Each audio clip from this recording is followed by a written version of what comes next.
Hey everybody, welcome back to another severe storm film or weather forecast. In this update, we're going to be talking about a possible tornado outbreak that is going to occur tomorrow, as well as an Arctic blast that is going to come in just in time for your Thanksgiving plans. So let's get right into it. Alright, so taking a look here at your future cast, you can see as we go into the overnight hours here, you can see we have some thunderstorms ongoing from portions of eastern Oklahoma into the Arkansas region. We have some heavy rain ongoing in portions north of that. As we go into the afternoon hours tomorrow, though, look at how these thunderstorms start to really form. And this is where our tornado outbreak is likely going to start tomorrow morning here. And as we advance you into the afternoon, it doesn't get much better from there. Though damaging winds is the primary threat, strong tornadoes as the secondary primary threat. Hail is possible, but for a rare occurrence, it's actually not one of the primary threats. So strong tornadoes and damaging wind gusts are the primary threats with this storm. You notice how this thing turned into a line as we go into Tuesday morning here. This is likely going to be mainly a damaging wind threat, but you can have some of those supercells embedded in the line. So maybe a couple more isolated tornadoes as you go into Tuesday morning here, and then that eventually moves out here. All right. So you're probably wondering what makes this tornado outbreak happen.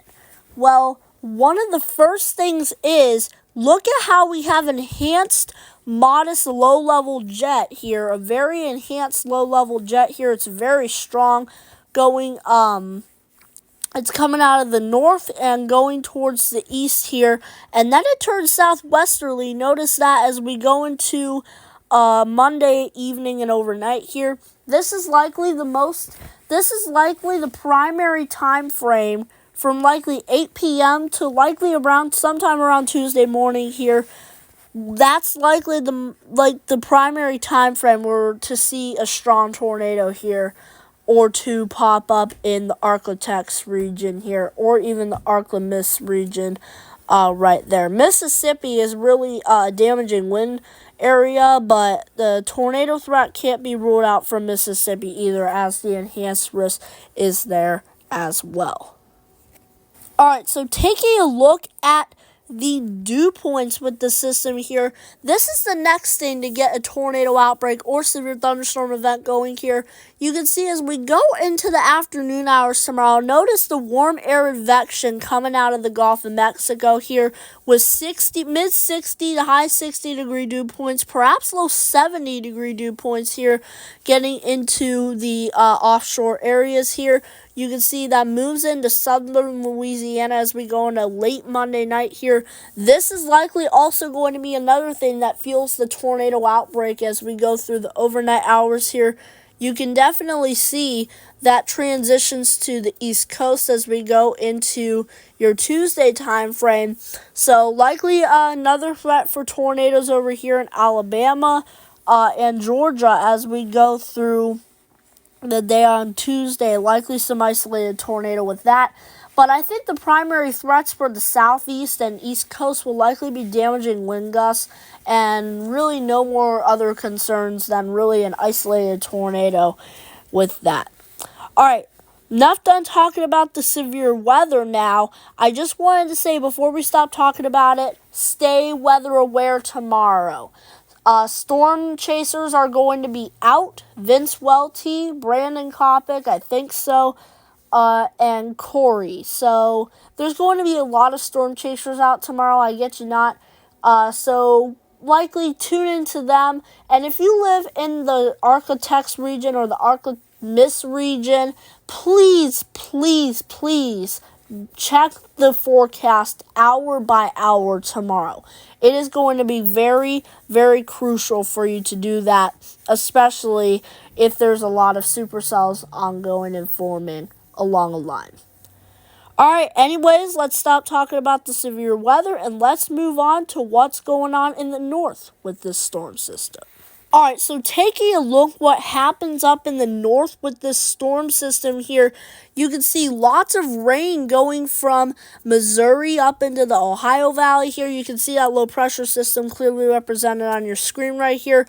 Tuesday, soaking rainfall for the Ohio Valley, extending all the way down to the Carolinas. Like I said, Tuesday there may be some severe weather with that East Coast over there, so please be aware of that. Just rain up here in the north for portions of the Midwest here, but as you can see, notice, I'm going to change the sector view here to the northeastern portion of the United States here. Notice how the system doesn't only bring rain, but it starts up heavy snow, and it really starts to go as we go into Wednesday here. Notice how this affects Maine as we go into the late morning hours on Wednesday and then the lunchtime hour on Wednesday. Snow still affecting northern portions of Maine here.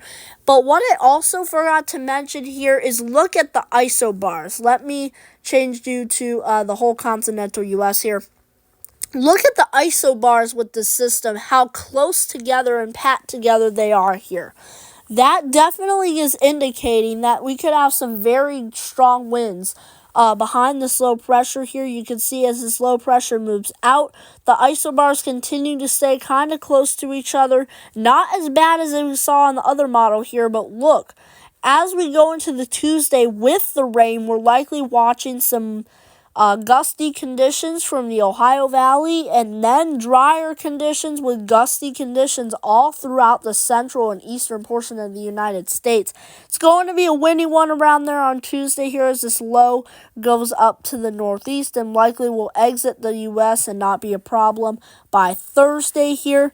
And then we have another storm system to watch out for in the south, but in the Pacific Northwest. We'll see if those combine, but we'll talk about that in the next video. But anyways, let's talk about those Thanksgiving temperatures and possibly a Thanksgiving Arctic blast. Alright, so taking a look at the temperature trends here, you can see as we go into your Thanksgiving time frame here, actually, let's take a look at the day before Thanksgiving. Notice those dark blues and those pinks on your screen right there, clearly represented there. As we go into your Thanksgiving day, notice how those pinks and blues settle in to the northern tier of the United States here. We're talking the northeast all the way to the Pacific Northwest, talking that cold shot of air. And your Thanksgiving high temperatures, they're really going to be minimal across the United States. See, as we go into the day on Thanksgiving here, only 50s for Oklahoma, portions of the Carolinas here, getting into the southern tier of California here, and Texas. We're talking 40s in Texas here, and on the northern hinges of the United States, we're talking high 20s and low 30s, but it doesn't get better from there. Those were your Thanksgiving highs, but watch as this cold air really starts to settle in as we go into the last couple days in the month here. You can see here is Wednesday the 29th here. You can see cold air significantly settled in at this point. I'm going to zoom you in on the portion of the eastern Midwest and Ohio Valley here. Notice those dark blues. Notice the 20s. Notice the teens. That is the first this year or this season for that area. So that definitely tells you that cold air and Arctic air is on the way. But anyways, guys, that's all I have for you. Make sure to like and subscribe if you're not already.